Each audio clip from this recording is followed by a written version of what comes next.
Hey there, welcome to the Made to Pray podcast, where we believe you and I were made to pray.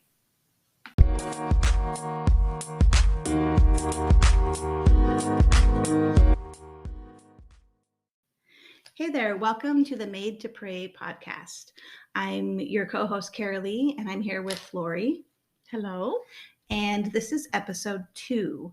So we hope that you have listened to our introduction when we first launched the podcast, which was yesterday, so you can find it really easily. But today we're just going to do another mini episode and give you just a brief background of each of us so you kind of know the hosts, so you have a little bit of a better idea of who we are. Lori and I are both talkers, so we could talk, not necessarily about ourselves, but we could talk for a long time. So I'm going to just give you a brief background of who I am, and then Lori will do the same, and we'll go from there. But we are fully aware that as the podcast goes, you will get to know us better and better. And hopefully we will get to know you. And we'll talk about that more later. My name is Karrilee. And for all of my childhood and a chunk of my adult years, I went by Carrie, which is why you'll hear Lori call me Carrie, because she's known me since before I went back to my given name. God told me years ago that he named me on purpose, and he showed me the meaning of my name. Which it's an Aboriginal name, and it means the resting place beside still waters. So I kind of love that. So I changed my name back to my given name, which is Karrilee, but people who've known me a long time call me Carrie. So just to clear up any confusion. So I was not a Christian until I was 21. But ever since then, some 30 years now, again, we're not talking about it. I've been all in with Jesus. I fell in love with Jesus and my husband, Dave, at the same time. They're an awful lot alike, which is very nice. We have one all grown up girly who now has a little girly of her own. I was a wife and a stay-at-home mom with time to pray for most of my adulthood.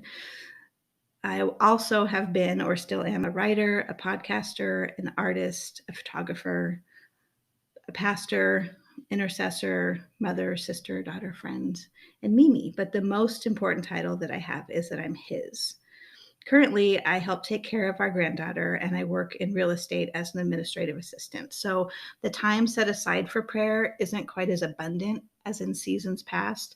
However, I still pray throughout my day, and God seems to be prone to wake me up at 3 a.m. But we'll get into that in another episode. So that's just a real quick snapshot into who I am. As I said, we'll get to know each other better as the podcast goes on. But that's me in a nutshell. How about you, Lori?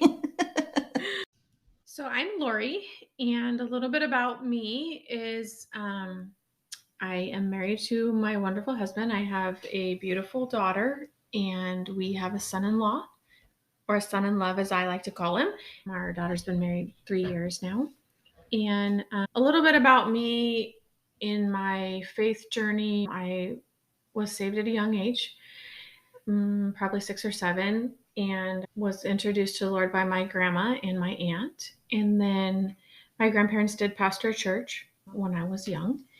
And then just over the journey, I have just continued to serve the Lord and began to have a passion just to live my life that way for the rest of my life. And maybe going forward in the journey of the time we're together, I'll be able to unpack some more details along the way of that. But I was plugged into a youth group that really had formative effect on my life. The youth pastors just were fantastic people and just deepened that connection for me with the Lord. And then my husband and I were married at a young age. I was 19, he was 20. And then shortly thereafter, we became involved in a ministry, pretty much, just fully engaged in that ministry. And that was very formative also to my prayer life. The pastors that we had were anointed for worship and prayer, and they began to teach us about the waiting and the knowing the Lord. And the power of prayer was introduced to me on another level. And then from that point, I really got involved in the ministry, in the prayer ministry, and we would have noon prayer, night prayer, 24-hour prayer. And that just kind of was something that became a part of who I was. And we were a part of that ministry for over 10 years. Mm-hmm. And so in the season of change, but it's always just been a part of who I am. And I think really that what has got me through a lot of seasons in my life is the foundation of how I learned how to know or spend time with the Lord through those hard years. And so I don't have all the fancy, wonderful titles as Carrie does. Our daughter was very involved in competitive sports, and my husband coached, and there was a season that was our life, and ministry looked different in the fact that, you know, we were building relationships with young people that we were connected to in that world and kind of investing in that generation. And so that is just kind of a brief synopsis of who I am, but I love prayer. I love the opportunities of gathering people to pray. Yeah, that's great. Lori and I both are moms to only daughters. Mm-hmm. Her daughter is 6 months younger than mine and was in the grade below my daughter. And so a lot of our years praying together, we're praying for our girls. And we actually met Lori and her family when they were involved with that ministry where she learned about prayer at that church we had gone, and kind of met them there, although we didn't super connect until several years later at a different church. But mm-hmm. once we really connected, we were kind of kindred spirits, and prayer is a big part of both of our lives. And, you know, for some people that's maybe like your last resort. For us, it's our first response is to, you know, even as someone's talking to us, we're already praying under our breath most of the time. So we consider, you know, being able to pray.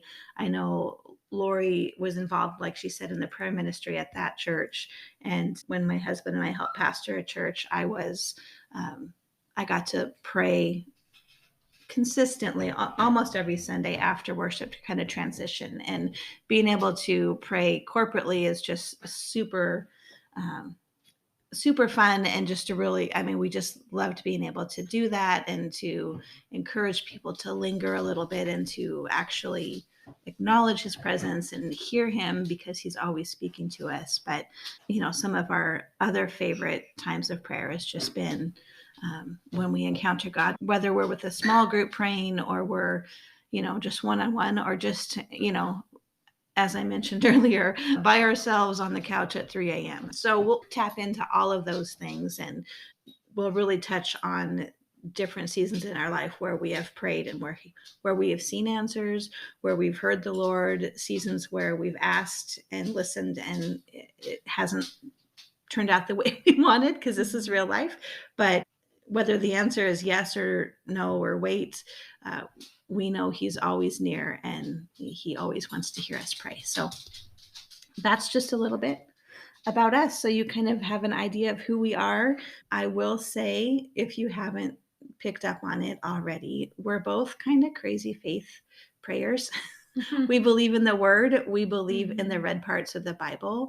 We believe in being spirit-led. We believe that miracles and healings and resurrections can still happen today, and we want to see them happen more and more. We believe in the power of agreement, of decreeing and declaring. And if you know what that is and you agree, you're saying amen. If that sounds confusing, don't worry. We'll explain it. So that's it. Until next time, have a great day. Next time, by the way, guys, will be tomorrow, because we're releasing these mini episodes all in a row to kind of whet your appetite. So we will talk to you tomorrow. Have a great day. Have a great day. Bye.